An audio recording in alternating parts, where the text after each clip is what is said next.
When we picture a boxer, many of us will see a triumphant Muhammad Ali standing over a defeated Sonny Liston, or a fresh-faced Mike Tyson becoming heavyweight champion of the world at just 20 years old. These era-defining men, along with their many legendary peers, chased greatness in the era of old-school boxing, a period when boxing training was much more hardened than it is today. These men didn't have access to modern training tech like advanced cryogenic recovery pods or state-of-the-art strength and conditioning centers. All they had was grit, determination, and the willingness to dedicate their lives to reaching the top. It's for this reason that the training methods of old-school boxers are much more accessible and arguably much more effective than those of modern boxers.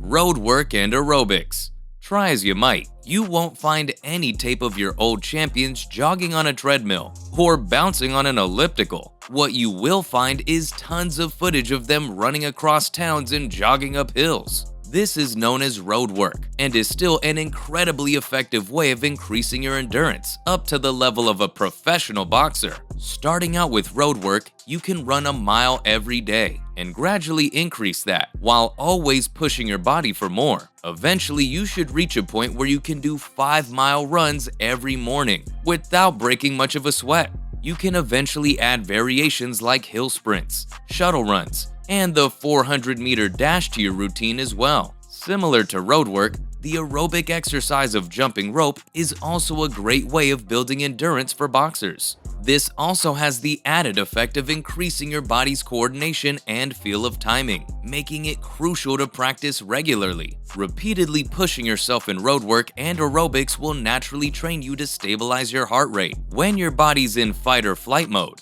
Doing this will also be your first step in forming the mental resolve of an old-school boxer.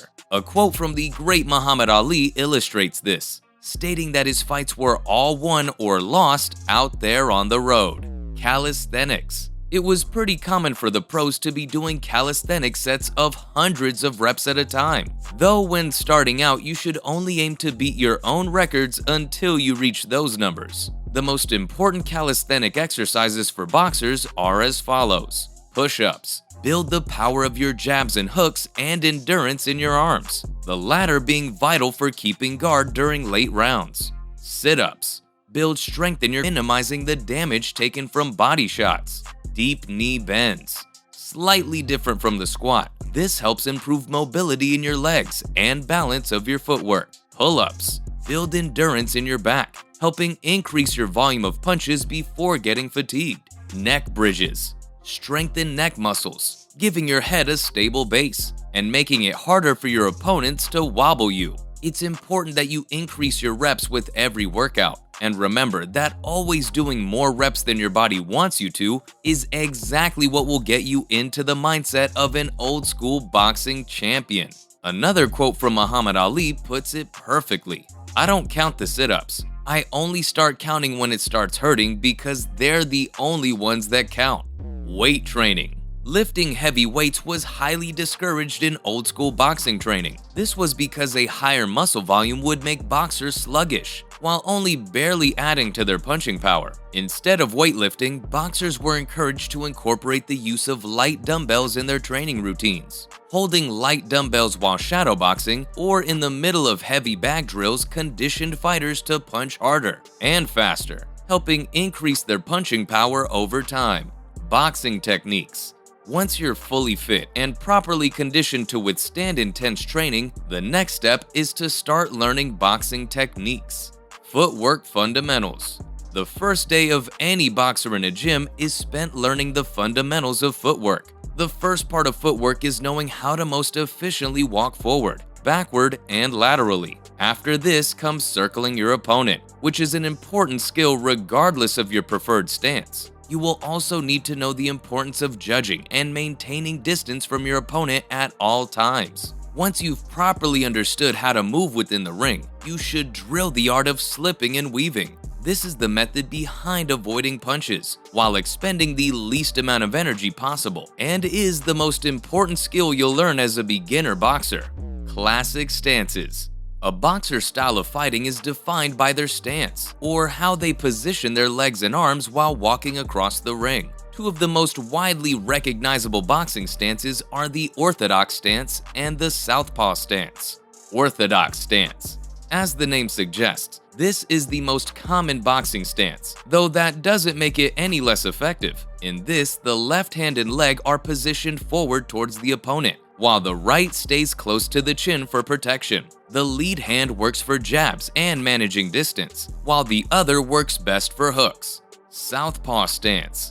The southpaw stance is an inverted version of the orthodox stance, where the right hand and leg are positioned towards the left is kept close to the chin. Boxers. Though a lot of right-handed boxers also choose to learn this stance in order to expand their versatility. Despite these stances being the most common, there are tons of other stances developed and perfected by gyms and trainers, such as Customato's peekaboo style stance.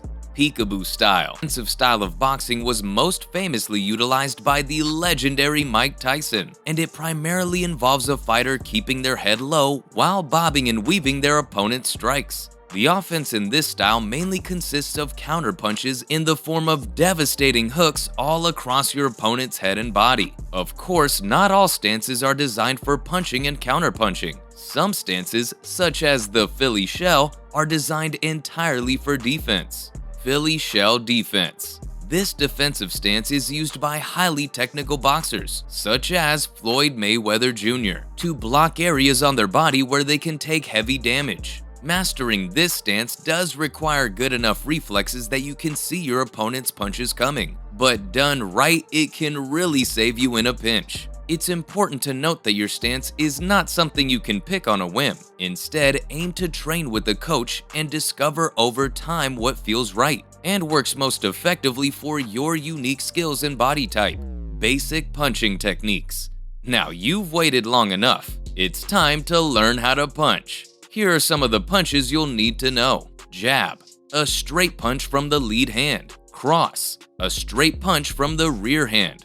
Hook, a lateral punch with your arm bent. And uppercut, an upward punch with your arm bent. All of these punches can be thrown at different elevations, meaning you can throw them at the body or the head. You'll want to learn how to quickly change the elevation of your punches so your opponent has a tougher time blocking them. Heavy bag combination drills. Of course, learning what each punch is won't help us beat our opponent, so the next step is to drill your technique for each punch on a heavy bag. At this point, just aim to perfect your form and understand what goes behind throwing each punch. Learning this will also help you throw convincing feints, which is another crucial skill for any boxer. Once you're done practicing each punch, you can move on to throwing punches in combinations. Here are some basic combinations you can drill. Jab cross, 1-2. Jab cross hook, 1-2-3. Double jab cross, 1-1-2. Jab cross hook cross, 1-2-3-2. Jab cross hook, 1-2-3-2-3. Each time you drill one of these combinations, focus on one of three aspects of the punch: its speed, its power, and minimizing wasted movement. With this, you'll eventually start refining each individual aspect, in turn mastering your boxing combinations. Mental toughness. Those on top of the world of boxing are a cut above the rest of the world when it comes to mental fortitude. This was especially the case for our boxing champions of the past, who had enough grit, heart, and determination for 10 men combined. But this resolve wasn't some gift or talent they were born with. It was a fight they fought within themselves every day. Building focus and determination. Building focus is crucial for a boxer. Combat athletes talk extensively about how they act selfishly in training because their full focus needs to be on getting better. Victory for them and their coaches only comes with a tunnel vision mindset, where all that matters is them improving their skills and beating the guys put in front of them. For this reason, having the right team of coaches and trainers around you is important. A team that helps erase all your doubts and gives you the right affirmations, turning your mind into a fortress with them as the foundation. Of course, you can reach this level on your own as well, though having the right people pushing you ahead towards your goals only really helps. Training without modern conveniences. Training while cutting off access to the comforts of modern life is a big part of getting into the mindset of an old-school boxer. This means that while you're training, minimize use of smartphones and access to the internet, as well as luxuries like high-end accommodation and 24/7 air conditioning. This helps boxers get used to discomfort and find their footing even in disadvantageous positions. The discipline gained from voluntarily cutting out many of these luxuries will help them gain a resolve for victory and a very strong do-or-die mindset. Nutrition. The human body is like an engine, and even the best engine needs the right fuel and maintenance to perform at its best. This is why boxers, for whom performance could be a matter of life and death, need to fuel their bodies with a perfectly balanced traditional whole food diet. Old school boxers typically followed a traditional whole foods diet that prioritized natural, unprocessed foods to fuel their training and support their overall health. Lean proteins. Sources of lean protein include, but are not limited to, poultry, fish, lean beef, and egg whites. These help boxers retain muscle mass without putting on excess fat. Complex carbs. In the whole food diet, these are derived from whole grains, which provide boxers with sustained energy for both training and competition. Healthy fats. These are fats from nuts, seeds, and moderate amounts of vegetable oil. They are necessary for boxers to maintain their energy reserves.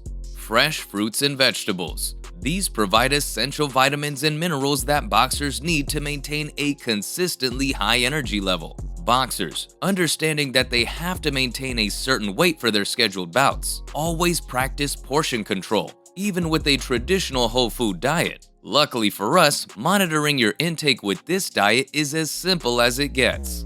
Avoidance of modern supplements. On the topic of food, it is vital that aspiring boxers avoid the use of modern supplements. Proper nutrition and a well-balanced diet should be the foundation of an athlete's regimen, which is not the case for those that include a heavy involvement of supplements in their diets. The whole food diet described prior would give a boxer everything they need as far as nutrition. A big reason for this is the considerable number of supplements these days being tainted with banned substances that are not disclosed on the label. British boxer Amir Khan comes to mind, who claimed his failed drug test was due to this very phenomenon. For this risk alone, a balanced diet plan should always be preferred over the use of modern supplements. Recovery. The much neglected but very vital part of boxing training is recovery. This is the period of rest that allows your body to heal from wear and tear. Old school boxers, like most laymen and amateurs today, did not have access to multi-million-dollar hyperbaric chambers for recovery.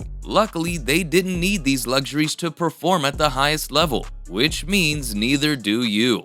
Adequate rest and sleep. Sleep is an athlete's best friend, and for boxers, this couldn't be more true. Not only does sleep help your body naturally recover from your intense workouts and sparring sessions, but it also allows your muscles to memorize all the boxing techniques you've been drilling. Furthermore, the growth hormones released during sleep are vital in increasing your body's natural strength. A boxer should get a minimum of 9 to 10 hours of good sleep each day in order to recover and perform at their best. Beyond this, resting between drills and sets, as well as taking a mandatory 1 day off a week from training, is crucial for a competitive boxer's recovery. Post-workout ice baths. Ice baths are a cost-efficient recovery method that tons of boxers and athletes in general use to this day. In an ice bath, you submerge your entire body in a container of water, filled with pounds upon pounds of ice. For first-timers, we recommend dumping the ice gradually